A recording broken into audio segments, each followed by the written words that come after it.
Tea கடை கஜரா சூப்பராக சிம்பிளாக எப்படி செய்யறதுன்னு பார்க்கலாமா? அதுவும் ரவை இல்லாமல், தயிர் இல்லாமல், முக்கியமாக முட்டையே இல்லாமல் இந்த ரெசிபி நம்ம செய்ய போகிறோம். ஸோ கண்டிப்பாக இந்த வீடியோ வந்து ஸ்கிப் பண்ணாமல் பாருங்கள். ஸ்டெப் பை ஸ்டெப்பாக எப்படி செய்கிறதுன்னு நான் சொல்லியிருக்கேன். மெஷர்மெண்ட்டும் நான் கரெக்டாக கொடுத்துருக்கேன். இது வந்து அப்படியே பக்காவாக நம்ம எப்படி வந்து டீ கடை கஜரா வாங்குகிறோமோ அதே டேஸ்ட்டில் இருக்கும். லேட் பண்ணாமல் வீடியோக்குள்ளே போகலாம்.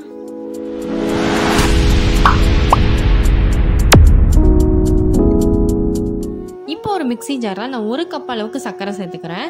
சர்க்கரை வந்து 1 கப் அப்படின்னா நம்ம மாவு வந்து 2 கப்பாக எடுத்துக்குவோம். அந்த மெஷர்மெண்ட் படி நீங்கள் சேர்த்துக்கோங்க. அடுத்தது ஒரு 4 ஏலக்காய் சேர்த்து இந்த மிக்ஸி ஜாரில் போட்டு நல்லா ஃபைனாக அரைச்சி எடுத்துகிட்டு வந்துக்கலாம். நம்ம பாருங்கள், இந்த அளவுக்கு நல்லா அரைச்சி சேர்த்துக்கோங்க.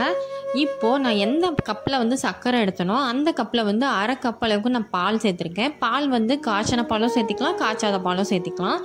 அதே கப்பில் 1/4 கப் அளவுக்கு ரீஃபைண்ட் ஆயில் எடுத்திருக்கேன். வாசனையான எண்ணெய் வந்து நீங்கள் சேர்த்துக்க வேணாம், ரீஃபைண்ட் ஆயில் சேர்த்துக்கோங்க. கொஞ்சமாக இந்த பிஞ்ச் அளவுக்கு உப்பு போட்டுக்கோங்க. அந்த ஸ்வீட் வந்து கொஞ்சம் அதிகமாக கொடுக்கும் நமக்கு. அதே மாதிரி ஒரு 1/4 ஸ்பூன் அளவுக்கு வந்துட்டு பேக்கிங் சோடா சேர்த்துருக்கேன். இது எல்லாத்தையும் நம்ம போட்டு நல்லா மிக்ஸ் பண்ணி வச்சுக்கலாம். சர்க்கரை வந்து நல்லா கரையணும். அந்த எண்ணெயும் பாலும் கலந்து நல்லா சர்க்கரை வந்து கரைஞ்சி கிடைக்கும் நமக்கு. அந்த ஸ்டேஜ் வரைக்கும் நம்ம நல்லா மிக்ஸ் பண்ணி எடுத்துக்கலாம். இப்போ பாருங்கள், இந்த அளவுக்கு நல்லா சர்க்கரை கரைஞ்சி வந்துருச்சு. இப்போ இந்த ஸ்டேஜில் வந்துட்டு நம்ம மைதா ஆட் பண்ணிக்கலாம். நான் வந்து ஒவ்வொரு கப்பாக தான் ஆட் பண்ண போகிறேன். நீங்களும் அதே மாதிரி ஆட் பண்ணி கலந்துக்கோங்க. ஒட்டுக்கா சேர்த்து கலந்துங்க அப்படின்னா கொஞ்சம் கட்டி விழுந்த மாதிரி ஆகிடும்.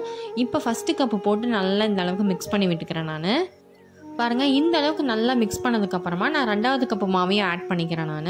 நீங்கள் வந்து இந்த மைதா மாவுக்கு பதிலாக கோதுமை மாவு கூட சேர்த்துக்கலாம். ஆனால் அந்த டேஸ்ட் வந்து கடையில் கிடைக்கிற மாதிரி கிடைக்காது. இது வந்து நம்ம எப்பயாவது தான் செஞ்சு சாப்பிடுவோம். ஸோ கண்டிப்பாக ஒரு தடவை செஞ்சு சாப்பிட்லாம், தப்பு கிடையாது. அதே மாதிரி கடையில் வாங்கி சாப்பிடாம நம்ம வீட்டிலேயே செஞ்சு சாப்பிட்றோம். ஸோ ஹெல்தி தான், கவலையே படாதீங்க. இப்போ பாருங்கள், இந்த அளவுக்கு நம்ம இந்த பதத்தில் நமக்கு கிடைக்கும்.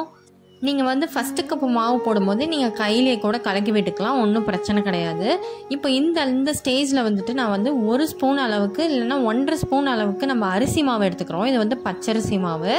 நான் வந்து கடையில் வாங்கின மாவு தான் யூஸ் பண்ணியிருந்தேன். இதில் நல்லாவே வந்துருந்தது. நம்ம வந்து இந்த ரவைக்கு பதிலாக இந்த அரிசி மாவை தான் நம்ம சேர்க்க போகிறோம். அரிசி மாவு வந்து கலந்ததுக்கப்புறமா ஒரு மூடி போட்டு மூடி ஒரு 2 மணி நேரத்துக்கு விட்டுருங்க. எதுவுமே டிஸ்டர்ப் பண்ணாதீங்க. நல்லா ஊறி வந்துச்சு அப்படின்னா இந்த மாதிரி நல்லா ஸ்ட்ராங் ஆகிடும் மாவு. ரொம்ப கொலன்னு இருக்காது.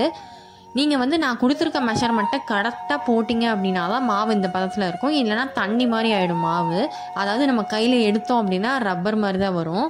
இப்போது தண்ணி கொஞ்சமாக கையில் நனைச்சிட்டு இந்த மாதிரி மாவு எடுத்து கொஞ்சம் மீடியம் ஃப்ளேமில் வச்சுக்கோங்க. எண்ணெய் வந்து ரொம்ப சூடாக இருக்கக்கூடாது. ரொம்ப சூடாக இருந்தது அப்படின்னா கரிஞ்சு போயிடும். அதே மாதிரி அந்த இது வந்து வெடிக்காது, அந்த கஜரா வந்து வெடிக்காது நமக்கு.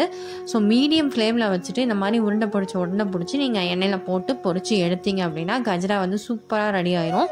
நான் வந்து எண்ணெய் வந்து கொஞ்சமாக தான் சேர்த்துக்கிட்டேன். நீங்கள் வந்து உங்களுக்கு தேவையான அளவுக்கு எண்ணெய் விட்டுட்டு நல்லா வந்து பொரிச்சு எடுத்துக்கலாம்.